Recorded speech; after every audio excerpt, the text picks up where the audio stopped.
Oh, yeah. Good evening, ladies and gentlemen. Welcome to yet another 42 Level 1. I'm one of your hosts, Alistair Kennedy. Here with me, as always, the former Twilight Princess of all games, the current Twilight Princess of YouTube, the former and current CEO of Xbox, depending what day it is, the man of many names, but we just call him one, Andy. Yeah, Mr. Andy Rocket here as always. We're back. We're back from outer space. Do you know what's really annoying me? I'm still having to use my Razer Siren. Because for some reason, I'm refusing to update to Windows 11. I'll tell you this now, because enough things go wrong with PCs that I don't want to touch it. Like, see when my settings are okay on Streamlabs, I don't want to touch it. See when my settings are, I don't want to touch it. So when my Wave 3 stopped working, I'm like, this is unfixable. It's just not working. Plugged it into my Mac, worked straight away. So I went, okay, well, I can plug it back in my PC. No, there was no update available. Nothing downloaded, uninstalled. Nothing, it just won't recognise it here, so whatever, this microphone works fine. But Windows 11, I just think this laptop there's nothing wrong with my laptop. I'm insulting it like it's an ancient piece of tech, but I just get this feeling it'll go on fire. And I've been using a Mac all week again, and I really like my Mac for certain things.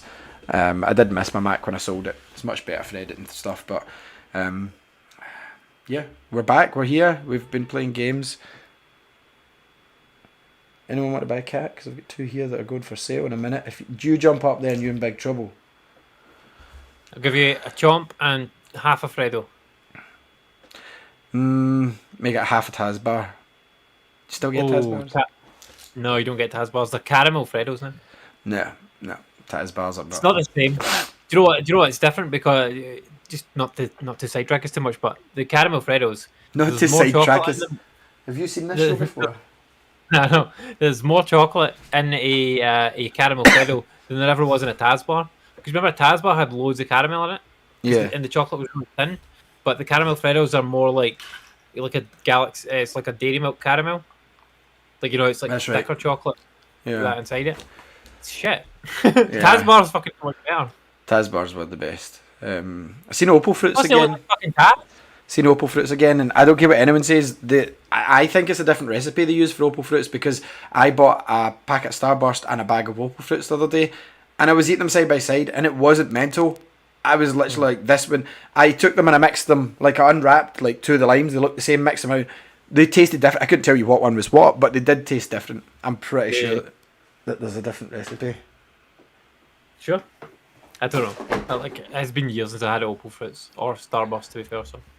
Opal Fruits are good, man. But yeah, let's not get sidetracked. We're here to talk gaming. We might talk some gaming news. I finished a game last week, Andy. Oh, you finished a game? Oh my god. So, I'll just get out the road. I finished an RPG, Andy. Oh my god. Yep, I did. I'm just waiting with bated breath for him to tell me like the shortest RPG in the world. No, it's not the longest, but it was Pokemon Shield. I finished. Oh. It's like baby's first RPG. Okay. Well, kind of, but it was. Do you know what? It was. All right. It was. Okay. It's the same thing again in disguise. Like, none of it was hard. I don't think my team ever got knocked out completely. Like, I barely did any grind. If I could avoid trainers in the wild, the ones that see you blink and come towards you, I tried to avoid them. As Fraser was mad because, like, how they got to catch them all's the whole thing. Guess how many Pokemon out of like the 300 I caught by the end, Andy? Oh, like 40, 50 maybe. No. Not even that many. No. Like so 30 odd? Yeah, 35, and that was including evolutions. So like 3 of those was my starter. Another 3 was the pigeon I caught at the start. 1 you had to catch as part of the story.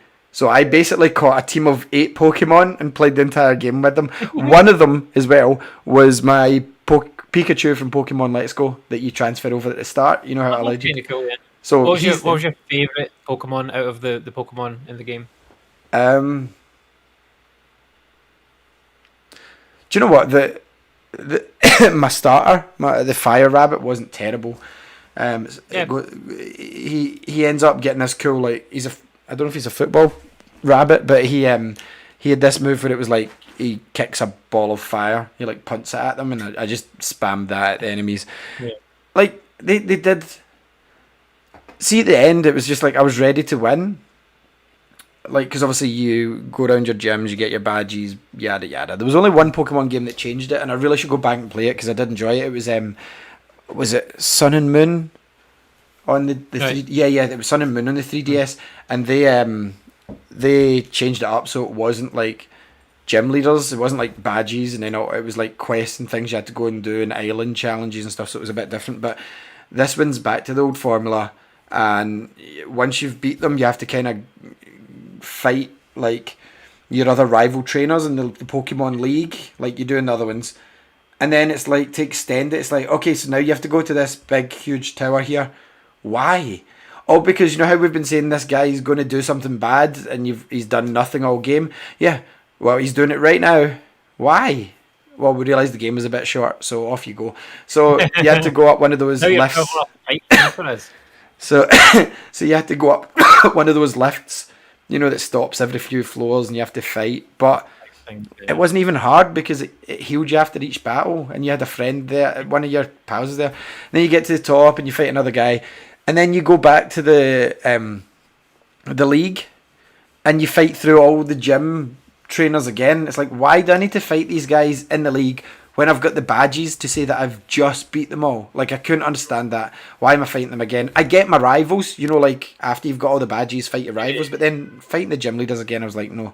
So I beat them all, and then guess what? The bad man did something else again. I was like, you kidding me with this shit? Like, why is he doing it right now? Like, all I want to do is fight the last battle, but no, you have to team up with the final Pokemon League champion and go and fight the bad guy with him. And I'm like, okay, but it was fake padding, to extend the game. Like, that's all it felt like.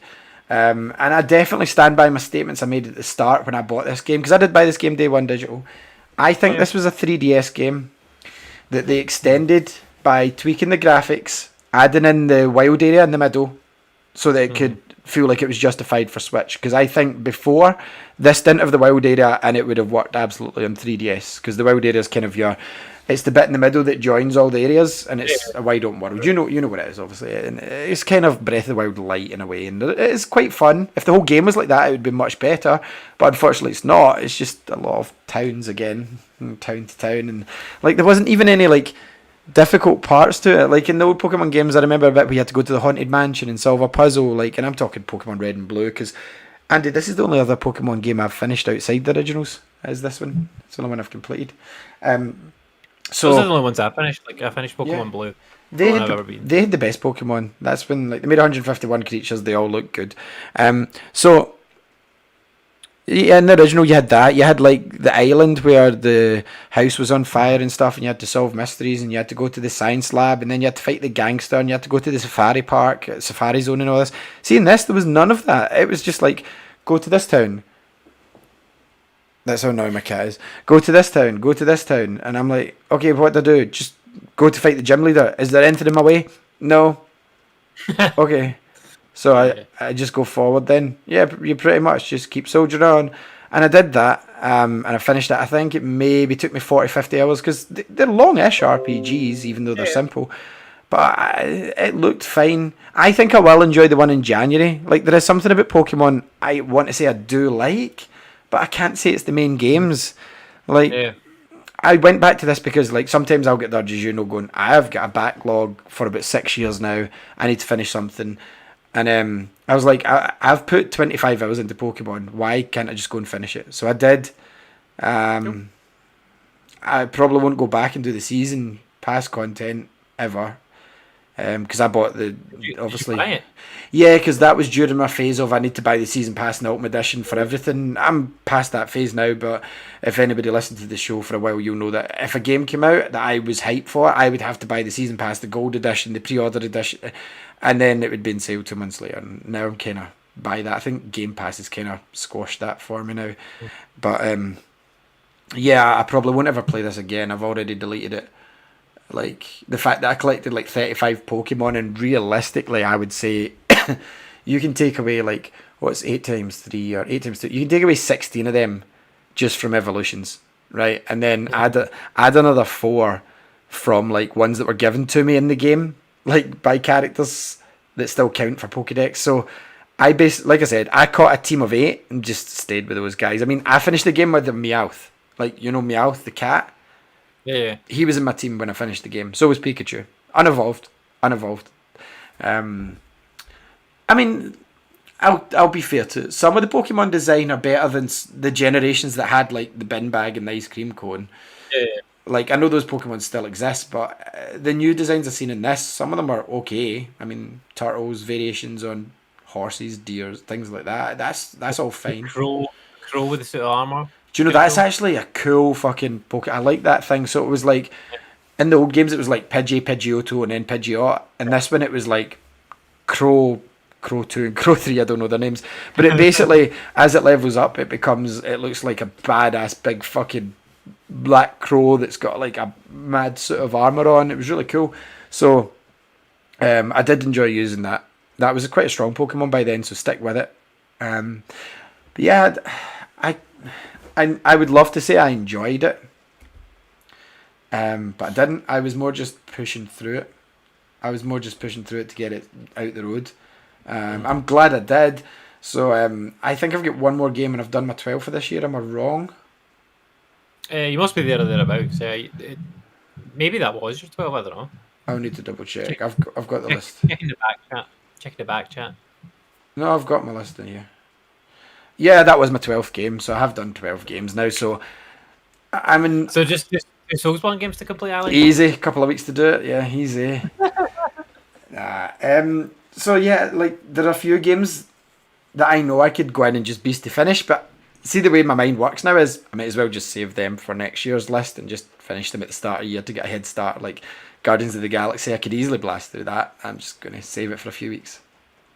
I think next year we should just do more games. Well, like 2 games a month, like 24. Because we can obviously easily do 12. Easily do 12, yeah. Like I didn't even count any of the shitty games that I completed at all. I took out some of mine as well, yeah. I was like I counted only legit games that Ali wouldn't laugh at. So yeah, I've done 12. Yeah, I mean it was. We'll think of something. I do have an idea for a challenge for next year. Bond, will you please stop, bud? I do have a challenge for next year. We'll need to see though. I thought I had notes on what I played. But yeah, I did put some more time into the Avengers game. Why, Andy says why. I enjoy it. I like the grind. I like playing as characters. It's a good time. There's an event just now. I don't know if I'm going to manage it. I'm only like level 20 odds with Kate. I'm already past level 50 with Hawkeye, but if you can level them both up to level 50 and do the rest of the challenges, which I've already done, then you can get an exclusive Hawkeye Disney Plus nameplate. And I'm like, I don't care about nameplates, but I want that because I know that that's not one you can just buy, and I think those are cooler. I still like the game. Don't get me wrong, I don't have it on PlayStation, so I don't have Spider-Man. I just play on Xbox. And from what I hear about Spider-Man, he added little to the game, if anything at all. And he looks like worse than the Fortnite version of Spider-Man to me, personally. Yeah, I agree. And I've watched some gameplay of the Spider-Man one now. Yeah. It doesn't look good, rough, does it? Doesn't it? Even the way Spider-Man moves, it's like just a reskin of a different character. It's really weird. He doesn't look like he moves like Spider-Man, even just walking and running about. It's horrible. very strange. So I downloaded the Matrix Awakens experience. It doesn't go live. No. What? No, it's VR. No? It's just showing off the Unreal 5, Unreal Engine 5. Right. So it goes live during the Game Awards, and I'm guessing it's going to be playable then. But at the moment, you can install it. It's 30 gigs, so it's quite big. But I'm guessing it's going to be like a training area you load into and you can play about. No idea. I also had a wee bit of a Sonic hankering the other day, and I'm like, do you know what? I've still never finished Sonic Adventure 2, and it's because I don't like it. So I fired it up, done a few levels, and it's just, you know, the ones as Robotnik when you're in his shit, why did they need to give it legs? Why couldn't you have just floated? It looks so stupid. It's like Robotnik standard, egg carrier thing. Not the egg carrier because that's the giant ship, but his I can't remember the name of that. It's not his egg carrier because that's the red ship. Yeah, I can't remember what it's called, but his little like The hover thing. like Yeah, he's thing. like floating wheelchair thing. Hover art. Yeah, so that why not just give him that instead of just walking about on it? So I did a few of those, and I'm like, I'm determined to finish this, because there's been whispers of Sonic, and it might be nothing more than the Sonic Movie 2 trailer, because I think we're definitely getting that. But obviously, we still haven't seen what Sonic Frontier is yet, which is the new game that was announced. It's meant to be out next year. We've just seen that kind of brief CGI trailer of Sonic running. I think it's going to be like something like Forces, but if you remember, like last year before all the lockdowns and everything, they were teasing Sonic Adventure 3. Remember, they had the whole supersonic picture. If you zoomed in, there was the 3 there, and they were hyping up Sonic's 30th anniversary, and then nothing, because I mean, you could call it Sonic Adventure 3 Frontier. yeah, easily enough they could, yeah, and give it a bigger hub world, because I mean that's the difference between Sonic Adventure and Sonic Adventure 2 is that there's a big hub world in Sonic Adventure 1, and I think that made it, like going back to Sonic's base, seeing all his items and trains and all Yeah. this to go places. the train will be leaving Central Stations. Yeah, so like Load I loved it. times. Yeah, it's load times back then, but I enjoyed going to the island, seeing the hideout, seeing Tails playing. You know, when you got to Robotnik's base, and you seen like Silver Sonic in the tube, you seen like Mecha Sonic, you seen,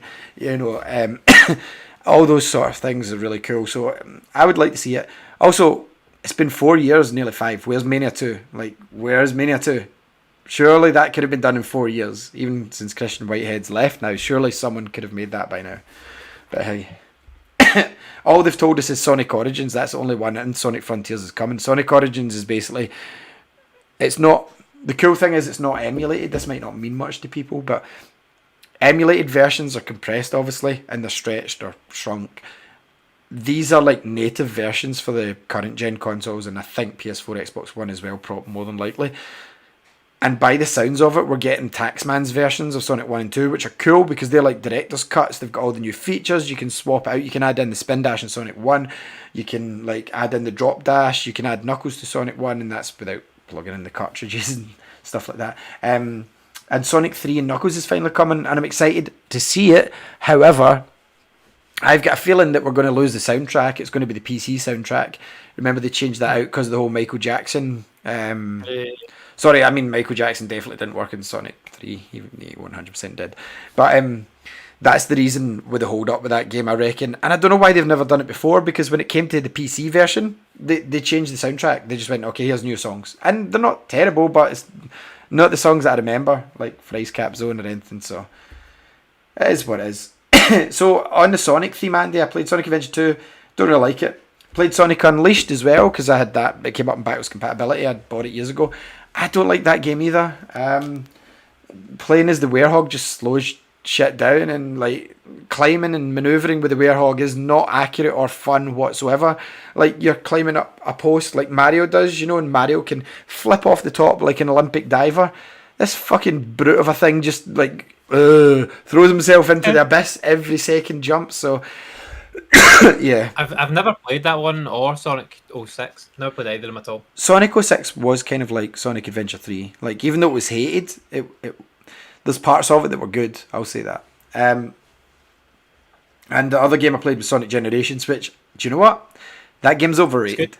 No. Generations is good. Nope. Do you know what's good in it? The 3D Sonic sections. Do you know what's awful? The handling and physics of 2D Sonic. In Sonic... what was the last one we got? Sonic Forces. The 2D Sonic was fine. It kind of felt like Mega Drive physics, Sonic Mania physics. The physics in this are weird, kind of not quite Sonic 4, but I've missed platforms plenty of times. Like, why? How? My brain's in Sonic mode and I've missed that. The physics are all off. The physics are all off for 2D Sonic in that game. It is cool, very cool, revisiting some stages like Escape Highway, with Escape Through the City. Like, that's an awesome song. And playing through it in 2D with the truck chasing you is cool. There are some really good levels, but the fact that you can't just roll into a ball by pushing down as you run is just all sorts of wrong. Like, you have to hold a button to spin dash. It's like, why? Why would you do that? It's okay, but I think it does get over. It's remembered fondly, more fondly than it should be. Because it's not a patch on like Sonic Mania or the original ones. also played some Halo Infinite. Oh, I played some. I like it. I'm not in love with it. Um, well, I'll talk more about it once you talk about it then. But I'll tell you what I did. So I was like, is it just me? Or does this feel like Destiny now? So I downloaded Destiny. Took like a week. I'm joking, it didn't. But downloaded Destiny 2 again.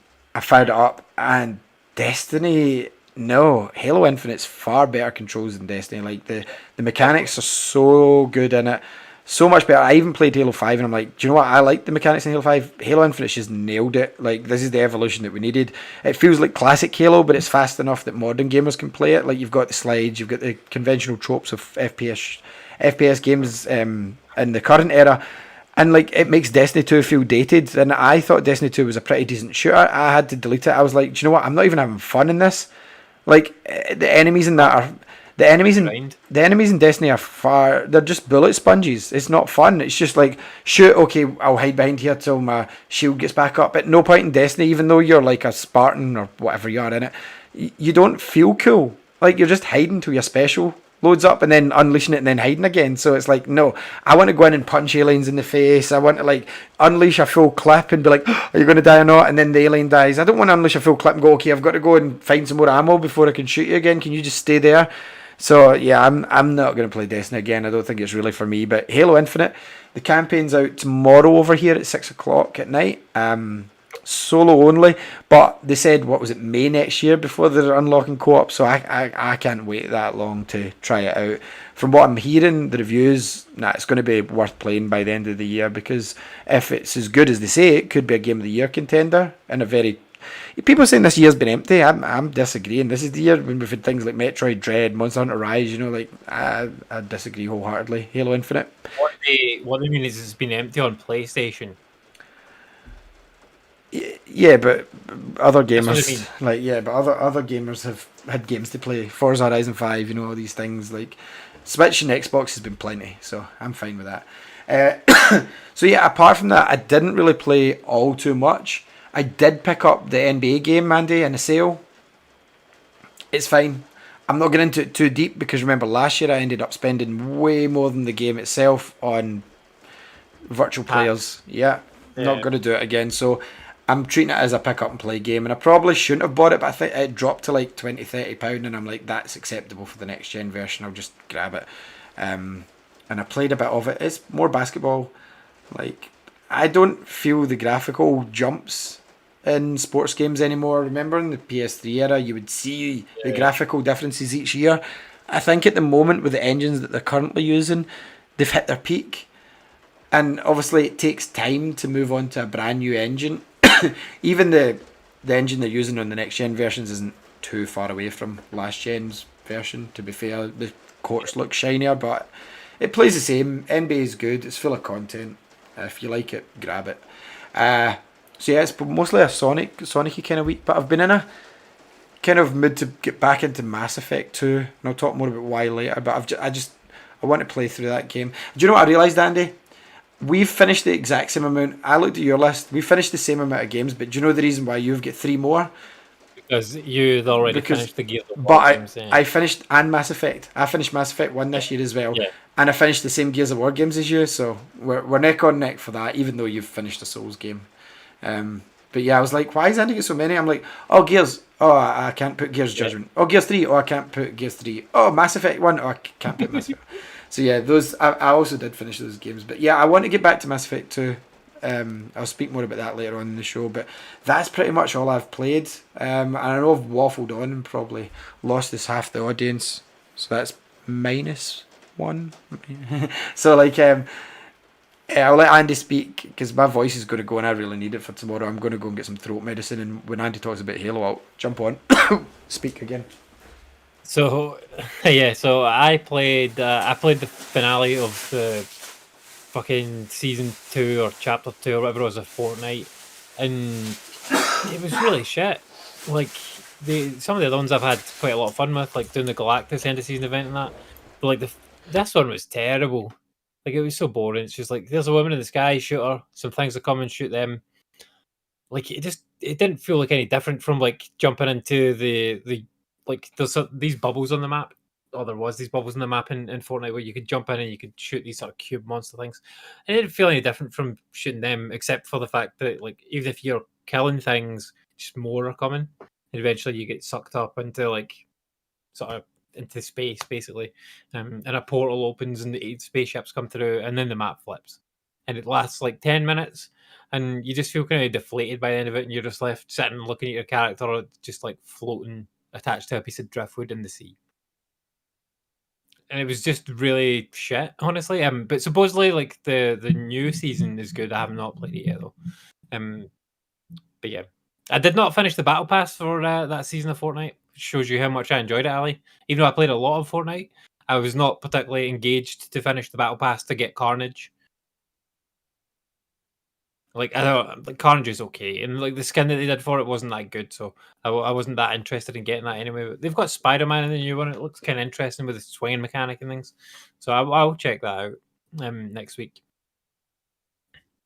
I did play a good bit more Halo Infinite. Like I've been playing with Mark and Ian when we've been playing multiplayer. Instead of playing Fortnite, we've been playing Halo Infinite, which I think is that game's awesome. Like see the multiplayer in that like really good. Like the sort of quick games are solid. Like when you're playing like what is it like 5-on-5 or 6-on-6 whatever it is, or is it 4-on-4? I can't remember. But whatever it is, like I like that when it just you jump in and it gives you like a different game mode pretty much every game. So sometimes you're doing the weird battery ones, sometimes you're doing the capture the flag ones, and some of the maps in that game are really really good. Like I like the one that's it's sort of like there's a big long corridor. There's like one big long corridor that's like a bridge, and then there's like the kind of sandy bits around the side, and then they've got these like ping pads that can ping you over like half the way. I like that. That's cool for capture the flag because there's just like one flag at one side, one flag at the other side, and you can like from one flag you can basically see the other fucking flag. I like that. That's cool. It's really difficult if the other team grabs the ghost though. Like, because the ghost is really overpowered in that. Like, if you're going up against like the regular guys, because like you'll go get the flag, and then you'll get just about back to the base, and they killed by the ghost, and then the ghost will just sit there and shoot all the guys that are coming to get the flag. And you're like, oh, until one of their guys comes and puts it back. But yeah, I like that. I like the big team battle as well. Like, I didn't think I would like that mode as much because the game modes last longer, but it's really fun. It feels like a proper big battle, and like I think they've done a really good job of making it feel like there's way more players than there is. But the way they've done the action, like, because it's only like 16 players or something in it. 16 versus 16, maybe. Yeah, which is nothing compared to like your Battlefield 32 players. Call of Duty. But, yeah, absolutely. What you've got to remember, and everyone keeps forgetting, this isn't the official launch of the multiplayer either. This is the beta. So a lot of maps won't be in this for spoilers for the main game, you know, and there might be more modes added as you go because the older games had more modes in this. This is just literally stress testing and... Yeah, there's definitely more maps getting added to it because I seen an article the other day about some things on the PC version where somebody had booted it offline and they had all these like modes that were like all grayed out that they couldn't get access to. Yeah. And there was all these different modes from what we've already been playing, which like because they need like dedicated Slayer playlists, and Slayer's like 1v all, you know, your standard deathmatch, team deathmatch, because they've not really got that. They've just got the cats, man. They've just got the rotational maps, which is fine for some games, but nah, people have their favourites, and like sometimes I'll just want to play Slayer. I really hope they add war zones back in, which is kind of like big team battle with more objectives. So it might be like destroy the generator and then capture the flag and then do this and that. The one mode that I don't like is pick up the fucking batteries. That's hard, man. Like no, it's not hard. Really it is shit. So see, every time it comes on, like I played with Fraser and Michael a few times, and every time it comes on, I'm like, I can't be bothered. Because nothing happens. Like, see if I collected the batteries and it at least put a laser into the other base, or it powered up a shield so that we didn't get destroyed. There's no point in it. Like, at least just add that one cutscene to make it so that I'm doing it for a purpose, instead of, oh good, you've got the batteries and now for some reason they've materialised like over there now. But why have they come out our base? Like, what was the point? And then even at the end when you win, it's just like, you win. Why? Why have we won? Because we've got the Lecky on and they don't? Like, I don't understand. Like, surely like a cutscene showing there's the sound effect for you. Take it for free. take it for free. And once that's... None of the modes have like anything like that. I'm Like, not. cutscene. Yeah, they don't need to. But this mode, because it's new. Why am I collecting batteries? What are they doing? I need something. It's not even a cutscene. It's just basically in camera. It pops out. Shield goes over our base. Their base goes kaboom. Atmospheric disturbance. There. I would accept that. Then I'd be like, oh, we need to because we're going to blow up. No, you just collect them for no reason.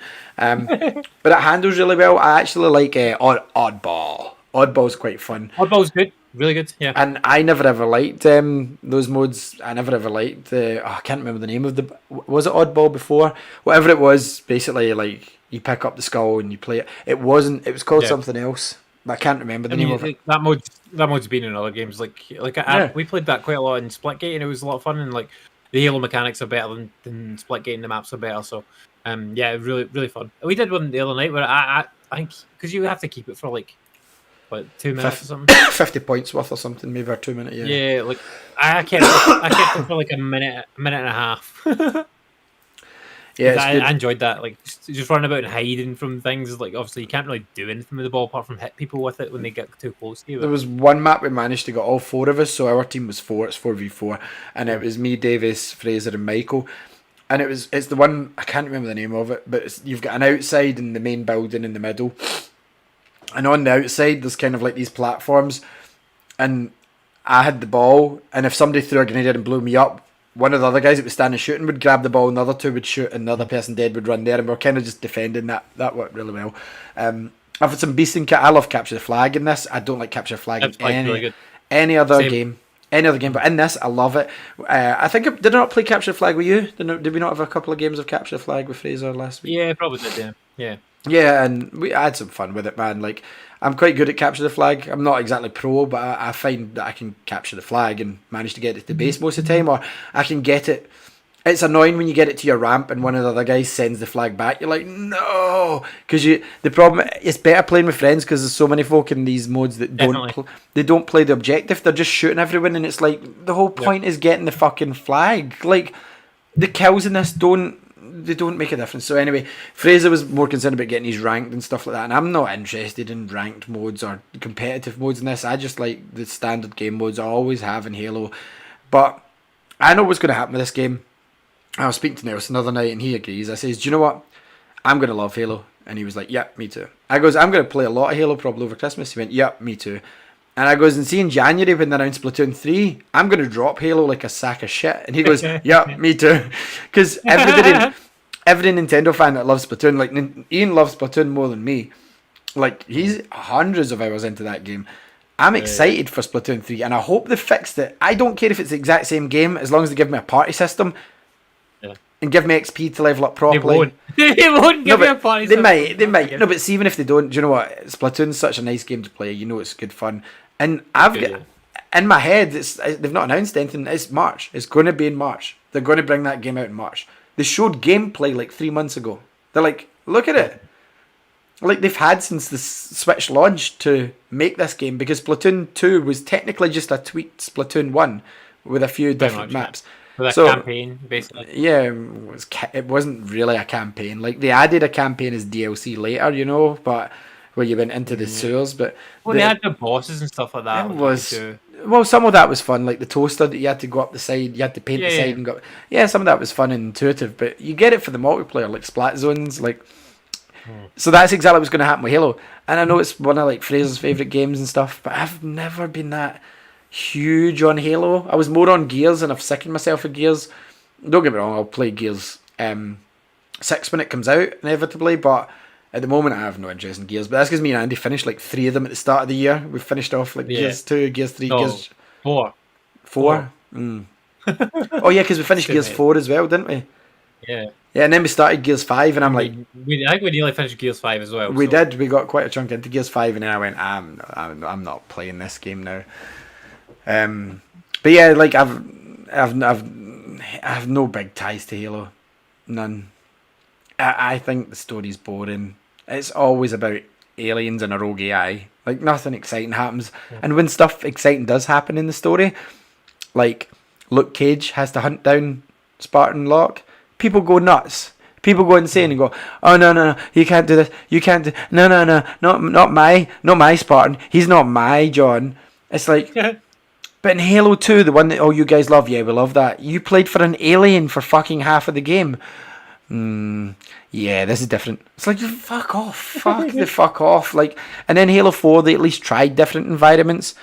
And I get why people complained about that. I loved it. I thought it was cool. You know, all the weapons. You've probably seen the Halo 4 weapons. You can pick them up. It's got like the floating bits, the orange glow and stuff. The other weapons from Halo 4. Halo 4 is a fantastic game that if you ever want to run through, I will play the shit out of Halo 4 again. But after that, they went back and they have to have this Halo look. You know, it's like the Green Hill Zone. Like Sonic has to have that. Mario has to have the Mushroom Kingdom, the first one. Level 1. But like, this game looks like the first mission in Halo 1. You know the one I mean, where it's like and you're just it's giving you the illusion of an open world. And I get it. They want people to remember Halo. They want this. I'm a believer that series should evolve to a point. They should evolve. Like Sonic, yeah, whatever. But something like this, like if you want to keep my interest, write a fucking good story. You've got like 100 books on it. Like, surely the story's there. Like, instead, every time, oh, we've got to rescue Cortana. Oh, this time Cortana's gone rogue. Oh, this time an alien's our friend. Oh, this time there's Luke Cage after us. Okay. Like, the best Halos are the ones that don't feature John 117. See, Halo ODST, set on Earth, you're vulnerable and you feel it. Like, I know it sounds weird because everyone goes, oh, you feel badass playing Halo, you feel like Super Soldier. I'm like, no, I don't. I just feel like it's a first-person shooter. Like, it's not like in Doom where he's squeezing guys' skulls. Do you know what I mean? Like, whatever. But when you play ODST, if you've played Halo before, if you go and play ODST, you feel weak. You are like, oh shit, these aliens are strong, and it's because you're playing as a human. So they've done a good job there. And then Reach was the best story out of them all. And again, John wasn't in it. It was about a team of Spartans, wasn't John. But anyway, Halo's there. I highly recommend playing it. I think it's already. I personally think it's one out of the other shooters. Like Battlefield, like it's going through peaks and troughs just now. And Call of Duty, I have heard nothing about Call of Duty in the community. Like, I mean, outside of the Call of Duty streamers I watch, like Marley and stuff that do it every year regardless, there's no buzz among my friends, among people I speak to, among people I follow, but no one's talking Call of Duty. Like, I had to look it up. I was like, is it out already? Yeah. Call of Duty came out, and I'm like, oh, wow, okay. That's a shame. Did it review well? Like, I haven't even seen any reviews pop No idea. I mean, like, even, what was it last year's? Was it Black Ops last year? Or Cold War? What was last year? Yeah, Black Ops Cold War, yeah. That I was well aware of that. I was excited for that. I picked it up. I only deleted it because it took up like all my PlayStation 5 hard drive. But this year I'm like, Vanguard. We heard it was World War II, and I think the world collectively went, "Oh shit, yeah, okay." And I've heard nothing about it. I mean, this is the game that Activision destroyed the Tony Hawk's team for. They destroyed the Toys for Bob team, and they pulled them all to make this ultimate Call of Duty game, and no one gives a shit. And it's not just because of the Activision controversy. World War II game, man. It's not because of the controversy of Activision. It's exactly what you just said. It's because it is a World War II game. No one cares anymore. We've seen plenty of those. We don't need more. We had an entire generation of World War II games between the PS2 and the PS3. An entire. Every shooter was World War. We'd Medal of Honor. We'd much more. No thanks. Just had a look on Metacritic there. So the Metascore is 73 for it on the PS5. It's not terrible. That's standard Call of Duty. It's not terrible. So mixed or average, basically. But then the user score is 3.8 based on 1,000 ratings, which is not good. But you know what also hasn't helped? Halo just going, surprise, free, don't even need gold. Yeah, totally. And obviously Call of Duty has Warzone, like that you can play. So true. Battle Royale only, obviously, but like, which is a different style of game. But I still think we're going to get Halo Battle Royale. I think there's too many whispers. I think we could get a mode for that for sure.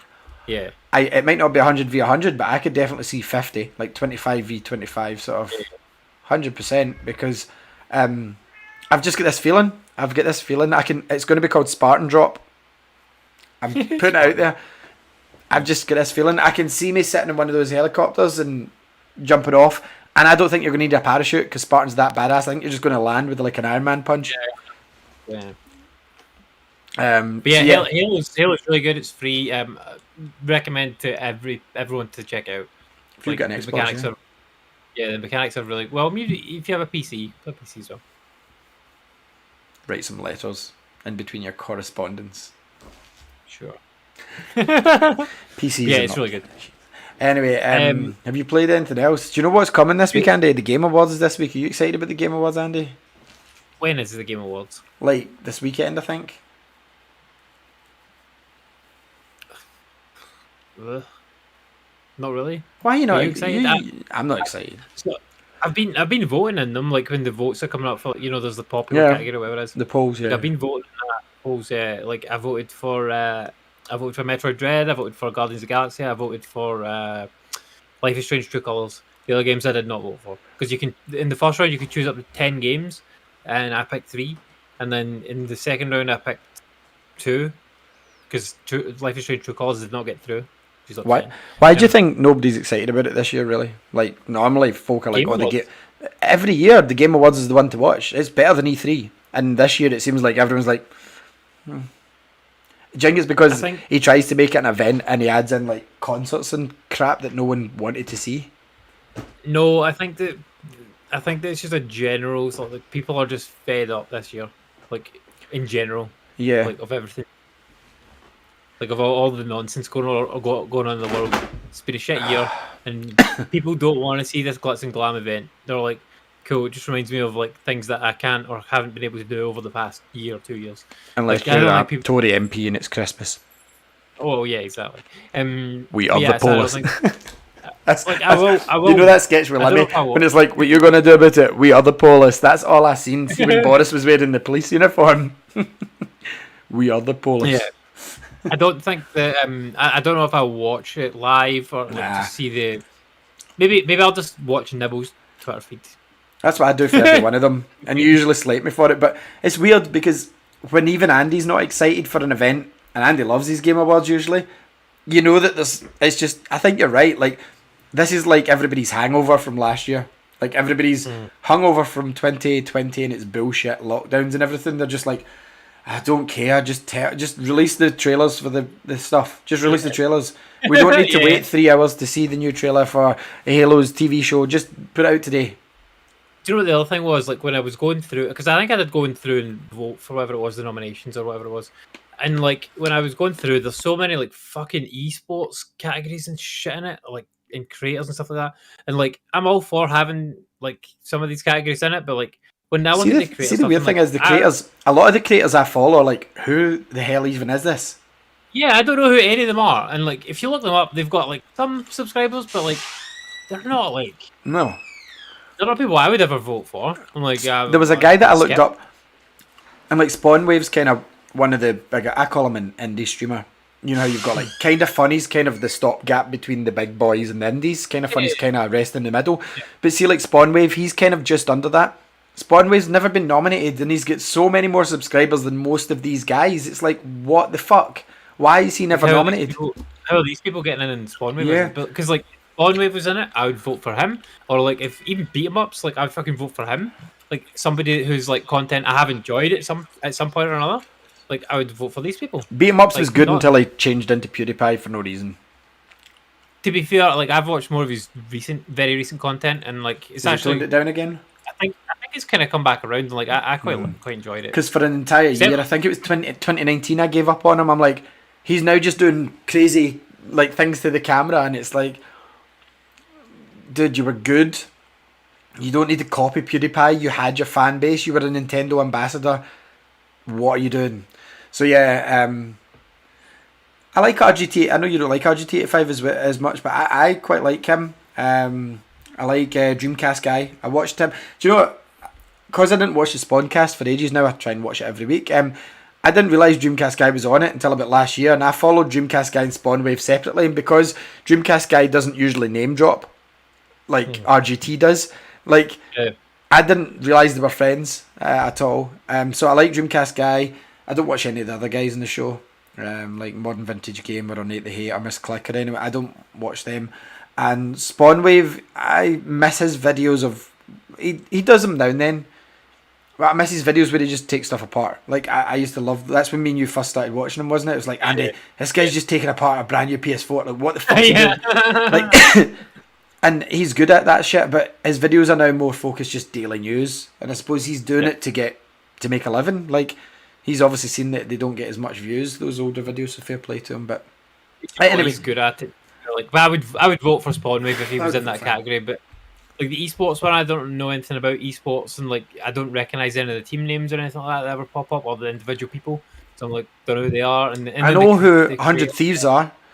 That's Nadeshot's team. Nadeshot was a big Call of Duty player, right? And he formed his own esports team called 100 Thieves. Like I know who Ninja is, and like I know who Pokemon is, and like some of I these don't know who streamer Pokemon types, is. And, like, Valkyrie, I think, won it last year, maybe the year before. Like I knew, like I'd heard of these people before, but like the people this year, I'm like, nope. Yeah, there was a lot of folk commenting on that, not just us. But then people were getting pissed off, like why they stubbing Forza Horizon 5 because it's within their parameters of when it should have released, and they're criticising, saying that dumb as fuck.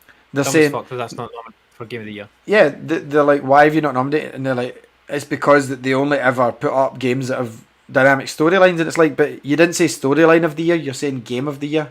There's a big difference, and Forza Horizon 5 deserves. I've not played a lot of it, but at the moment, it is up for Game of the Year, isn't it? Yeah, and it's not even out yet. It's not even.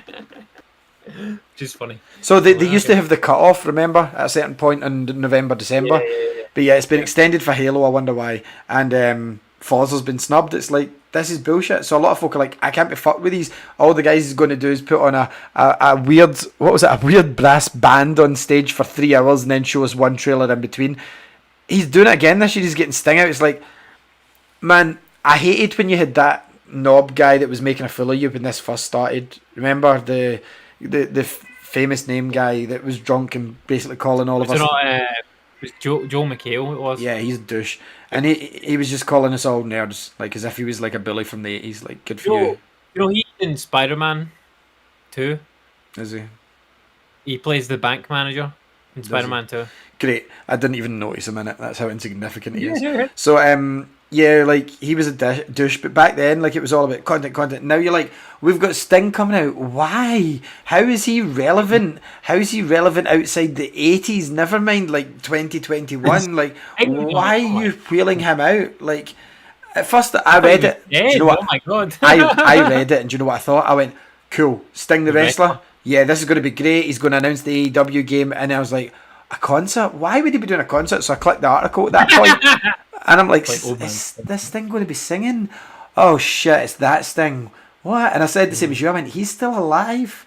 Wow. Yeah. But it's like, how? Like, what?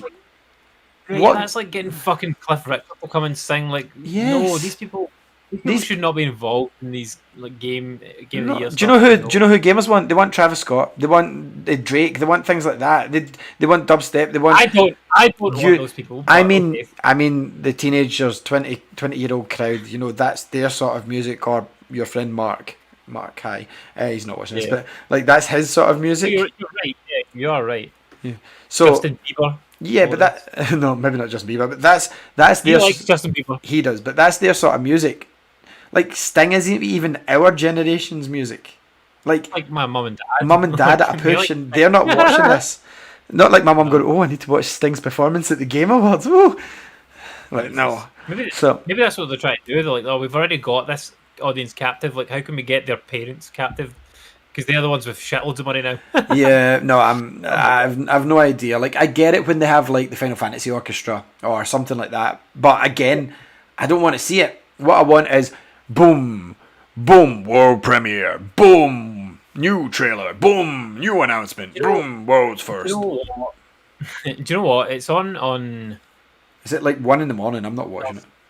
On Thursday at 1 a.m. I'm not going to watch it. No. Wait. What time am I working on Friday? Andy, now that he's heard Stings in, has to be there. I can't wait to see. No, I'm not going to watch it. I ain't watching it. Like. Oh no, wait. I may watch it. I ain't watching it. I'm not watching it live. Yeah, I'm gonna watch it. Get down. Get down again. Okay. Right, I wanted to see like who's playing at it. Sting. like the artists, right? Because like they usually announce the other artists. Who else is performing? Who else is performing the Game Awards? So we have. They have the confirmed presenters. Okay. Presenters and performers. Right. Okay. Oh, we have. Okay. No, I'm gonna watch it. Alright, so they've got cool people presenting. They've got Simu Liu, right? Do you know who that is? Yes. Okay, well, it's the guy that plays Shang-Chi. Big Reggie, of course, is going to be there. He's always there. They have Keanu Reeves and Carrie-Anne Moss from The Matrix. Yep. Well, they're going to be there presenting. Laura Bailey, who's a voice actress, has been in many things. Giancarlo Esposito, Big Gus from Breaking Bad. Yes. Ashley Johnson, who's the voice of Ellie, I think, and many other things. Ming-Na Wen, who obviously you'll know her from The Mandalorian, but I know her from Agents of S.H.I.E.L.D. She's fucking cool. Do you know who Jacksepticeye is, Ali? No. He's a YouTuber. Donald Mustard from Epic Games, I don't know who that is. And Guillermo del Toro is going to be there, who's obviously the director. Kojima's pal. Kojima doesn't say anything about him. He's obviously going to be there. Yeah. Oh, right. Okay. No, these music performances are bad. So they have Sting, and he's going to perform what could have been. Right. It makes sense now because that song is from the TV show Arcane, which is a Netflix show that is About based League on of League of Legends, Legends. Yeah. Okay. It makes sense now. I see. But I don't want to hear it. And then they've got fucking Imagine Dragons playing, Ali. Who? Imagine Dragons. Okay, now what? That's it. They Just not say imagine anything them. else. I'm imagining Purple Dragons. They're not No, a good. They're not. I- They don't make good music. Yeah. I don't like really any of the music apart from one song, which is only because they played it at the PlayStation 4 reveal, and it was just a very hype moment, and it was cool. And it reminds me of that. But there are other songs I don't like them. Not good. But yeah, that's who's performing, and they said there's little special guests, but who knows? It wasn't at the Game Awards one year where they had Devil May Cry 5, and they had the song Devil Trigger played. Wasn't it there? I'm sure it was, and it was fucking awesome. Like they did the live band playing, and it was a rocking song, and that song's great. Like I've got it on my playlist. Can't Absolutely remember. brilliant. Cannot remember. I miss the days of fucking Bethesda pulling out Andrew WK. Like that was funny. Like they should do things like that. But yeah, the performance are crap. I will watch it. It's at 1 o'clock. I'm not working too early the next day. I'm gonna watch it. Anyway, I played one other game Cool. aside from all that. I played some more Dark Souls, Ali. More Dark Souls. Oh, cool. So I figured that I had a look at some of my games and I'm like, what do I want to play? Like, do I want to jump into Mass Effect or that? And like, I wanted to pick up Shin Megami Tensei 5. But I said I didn't want to jump into like a big massive RPG, like a new one at this time. At this time of the year, I'll wait and pick it up in January. But then I remembered like about the challenge, and I'm like, I'm not playing anything else in particular just now. I'm just dabbling in like Fortnite and Halo and like Forza and things like that, and Football Manager. Why don't I just try and do Dark Souls? Because like I've done everything else. I've done my 12 games. I've done Bloodborne. Why not just try and do Dark Souls? And yes, I've been playing that. I did make some progress. I've rang the bell, Okay. the Bell of Awakening at the Undead Church. That's about as far as I've got, which means that I beat one more boss. Because there's these two gargoyles you have to fight on the roof of a church. I beat them. Nice. Which was okay, and now I'm at a boss. This is a bastard of a boss, by the way. Like, I don't think you got this right, but it's called the cat. What's he called? The cat demon. What's he called? Capta demon, something like that. No. Capra demon. That's it. Capra demon. this guy, like, so he's in the fucking smallest room in the game, which is the problem. So basically, you go through the door, and immediately there's like a big demon guy in front of you, and he's got this couple of dogs with him. I think there's 2 or 3 dogs, and as soon as you go through, he like goes boom, and attacks you. And you can block it, but then if you block it, it takes off most of your stamina, and obviously if you don't block it, it takes off most of your health. But the room is fucking so tiny, like it can barely fit him in it. And then there's a staircase. There's a wee tiny staircase off to the left that goes up to like a slight sort of wee balcony. But it's not enclosed, so you can just fall back off the balcony. And all the videos that I've seen of people doing this, like they run up the staircase and then they go to the end of the balcony, and then they stand there until the guy comes and attacks them a couple of times. They block him, and then he falls down. Like just by the way he moves, he sort of just goes boom and falls down, and then you just jump on his head and smash him. And like, but it's really difficult to get up and round there to actually to get him. And you need to, once you've got up and round, you need to wait for the dogs to come and attack, and the guy to come and attack, and then the guy to fall off, and then the dogs to come back round because the dogs come faster. And then you need to kill both the dogs before you can start dealing with the guy. And like, it just seems like a cheese way to do it. And like, I don't mind cheesing things, right? Like at all in these games. Like if there's a kind of exploit of that, I'll fucking use it because like it's there. And like this is the remastered version as well, so like it's not like they've taken it out, but it's just no fun. Like some of the bosses are really fun to take down on that in these games, and like working out the strategy and everything for it, and even like watching the videos of how to beat them. Like you still need to work out like how that plays into your build and like the playstyle and whatnot. But this one, it's just like, yeah, it's like such a bullshit boss because they put it in such a tiny fucking area. Like there's no room to maneuver around about it, like basically at all. And I'm like, I tried it like twice, and it's one of them ones that's like it's a bit of a pain to get to because you've got to go through some enemies that are like kind of annoying because there's these thief guys, and they look like normal enemies, but they can sort of when they're in front of you, they can jump on you right from the front and like sort of bear hug you, and then they sort of climb round the back of you and then like stab you, and it takes off a whole chunk of health. And you're like, ah.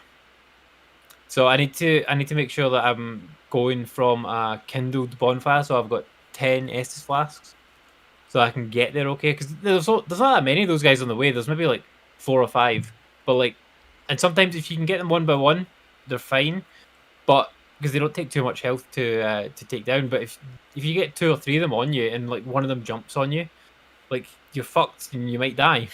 Yeah, which is really because they take off so much health doing that. But yeah, so I'm gonna try to get through that this week and just try and get as far as I can in that. I've got 23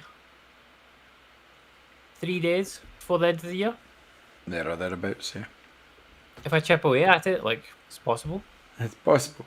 Doubtful, but possible.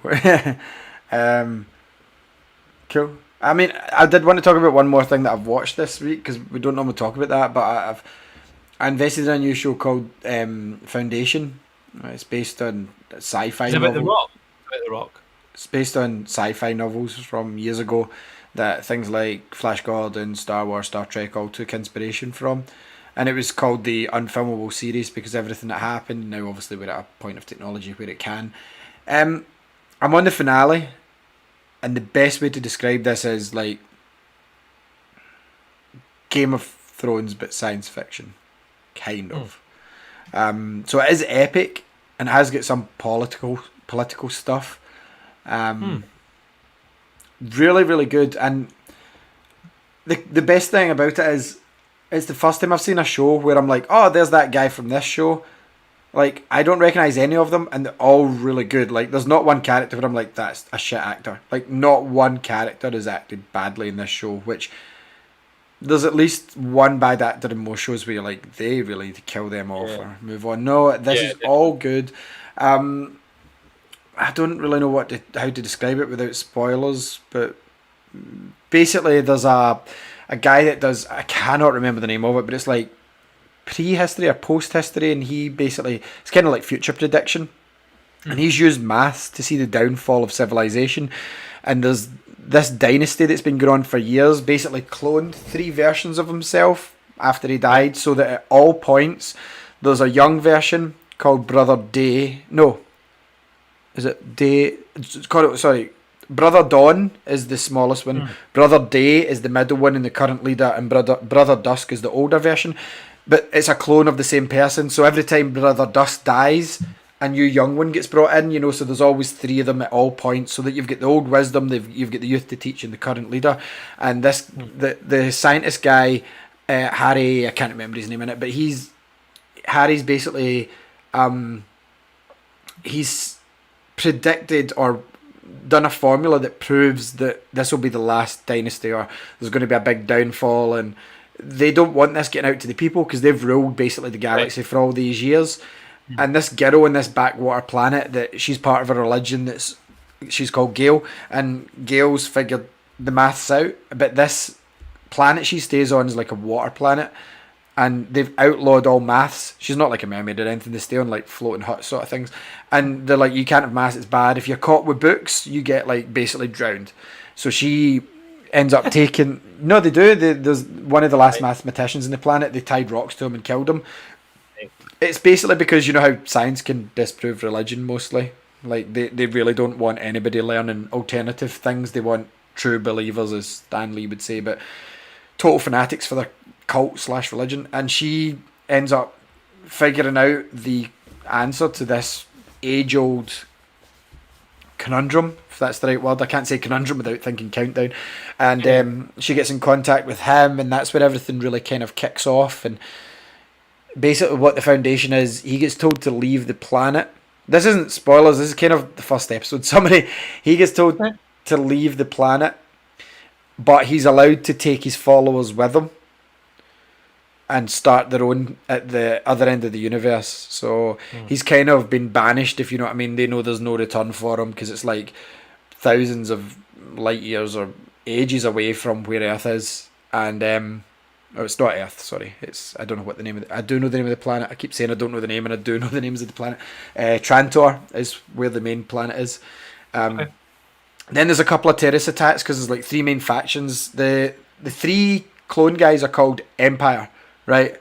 And they're just yes Empire, no Empire. And there's Brother Dawn, Brother Day, Brother Dusk, and they stay on Trantor, which is like the religious planets call it the Machine World. It's got like a massive elevator from like the ground to space, so you can dock in space. And I think they said it was 14 hours it takes to get down. And there's a terrorist attack and stuff happens. I don't want to ruin any more of it that I already have, but basically they all have to go to this planet, and then it's like your standard spacefaring science fiction stuff, like somebody's got mysterious powers, there's a mysterious ghost ship that pops in and out, there's like two rival factions like that live on this edge of the galaxy, and it's like, have they been killing off members of the Empire? And then there's this other religious sect that's threatening to elect a new leader that wants to move away from Empire, and they're like the Empire's biggest religious following, so they have to go there. And kind of the Brother Day kind of goes there, and he's like, this can't happen, so I need to go on their mad pilgrimage in the desert. And he had to go on this crazy journey walking on his bare foot to meet the mother in the middle. And yes, it's crazy. It's all really good, man. And I really like, there's like 6 books, I think. I need to find the author's name because it's really bad that I don't, because this is a big famous sci-fi book. Isaac Asimov is the name. Harry Seldon, that's the guy's name. So the Foundation, the second Foundation, there's 6 books altogether. 10 episodes in the first season. It's on Apple TV, but I'm sure there's means of finding the episodes elsewhere. But I would say you're going to enjoy it. But it's really put me in the mood. I was like, I want to play Mass Effect now. Like, you know how I've always said in Revenge of the Jedi, Revenge of the Sith, and Attack of the Clones, my favourite parts are where they go to Coruscant and they're in the kind of underworld. Well, there's a section in the last few episodes where that, not Coruscant obviously, but the kind of underbelly of, you know, in all these science fiction movies, the rich stay in the top layer, like Final Fantasy, the lower the plate, the lesser class of people you are, until you get to like the sort of sewers where like the homeless people all live. And it was kind of cool seeing bits of that area of the planet, how the rich and famous live and how the normal people live. and then obviously how they're building this new sort of colony called the Foundation on what's the name of the new planet? I can't say I do remember the name of the new planet, but it's at the edge of the galaxy. Really good anyway. I think you would absolutely love it. I started watching it without Tasha because I was like, Tasha liked Game of Thrones, but that's because she likes fantasy. I don't know how much she'll like of this. I really enjoyed it. There's parts that's confusing because obviously in space travel you have to kind of be like wrapped up in this sort of stuff that makes you like that, like almost mummified. You know, like you know how you've seen it in space movies before. They have to be frozen for the trip, or they would get too old. You know what I mean? Because it's taken so long to get there, they have to be frozen. So there's these weird like long-limbed things called the spacers that kind of like put the humans in their pods as they're traveling, and there's a guy in it that's like 70 years old but looks in his 40s and stuff because he's done that many trips that he's not aged. I think it's such a good show so far. I've got each episode's an hour, so it's not like you're getting away with like a half hour and then that's me done. I would definitely say to add it to your rotation. Season 2's only just started production because of COVID, but yeah, it is happening. Really high production values. Like I said, can't name a bad actor. The main characters are women in it as well, so right up your street, strong, powerful, heroic women. But yeah, such a good show. I want to speak about it more, but I've got a feeling that you should definitely try this. And this is not going to be one that you watch and go, yeah, this is not for me. This is going to be one that I don't know. It's a shame that it's on Apple TV because not a lot of people have Apple TV. Otherwise, I think if this was on like Sky or BBC or something, this would have been big. Like this would have been the next Game of Thrones style thing where people would have watched. Definitely. But anyway. Nice. So I've been watching that a lot this week, obviously.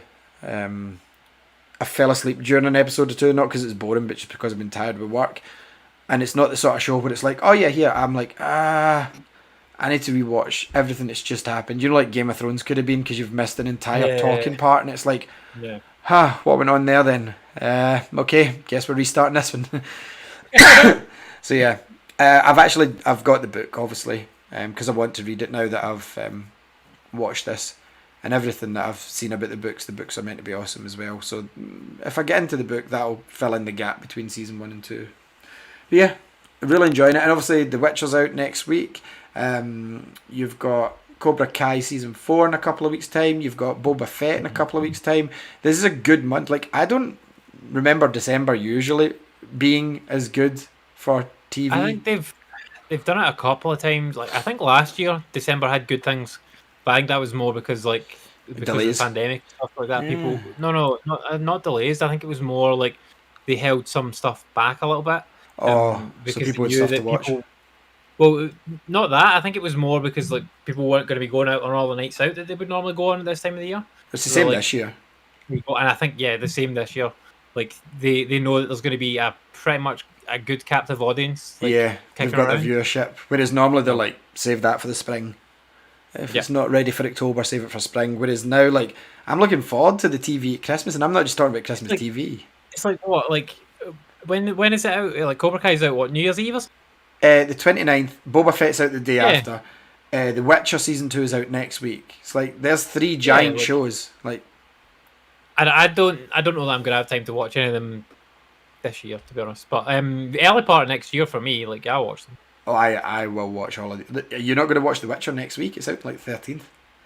Toss a coin to your Witcher, oh valley, oh plenty. I hope that they bring that song back again and add more verses to it. Like, toss a coin to same chorus, new verses. Do you know what? My hype for The Witcher, I really wish that I'd never played The Witcher before because I want to play a game that's exactly like The Witcher and not The Witcher 1 or 2. I want to play The Witcher 4 at this stage, and I know it's years off at this point. But like, I mean, it's took them a year and a half to do a next gen version of The Witcher 3. Never mind a new game.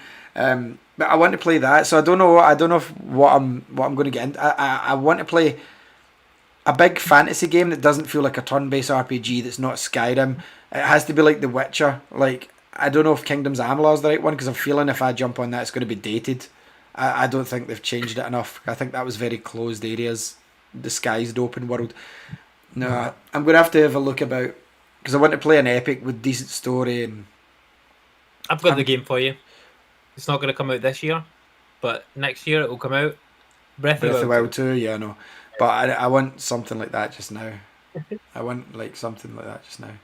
A world that you can exist in and get caught up in. It's not obviously Skyrim or The Witcher. So I'll find something. I'm pretty sure I'll find something. But anyway, that will do us for this week. Thank you very much. If you've lasted this long, we will catch you all next Tuesday with all the games. We'll throw in some stuff about the Game Awards because Andy's going to stay up and watch it live, so we'll cover bits of that on Tuesday next week. But have a great weekend, great rest of the week. Give us a like, thumbs up, subscribe, comment, all your YouTube things, or don't. Thanks for watching all the same. Let us know in the comments below if you are a Sting listener. If you're watching this and you listen to Sting, tell us your favourite Sting song in the comments. I don't even know if I could name a Sting song. Like, he did a song about I'm pretty sure stalking. He did a song about stalking. That one. I've never heard of it.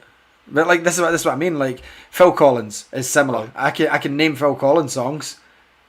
Sting. I can't think of a Sting song. Oh, he did that. He did that song. I know one. Stalking. Roxanne.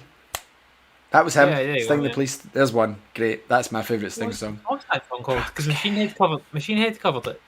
I don't know who they are either. Do you know Machine Head? Oh my god, Machine Head are good. No, Radiohead are.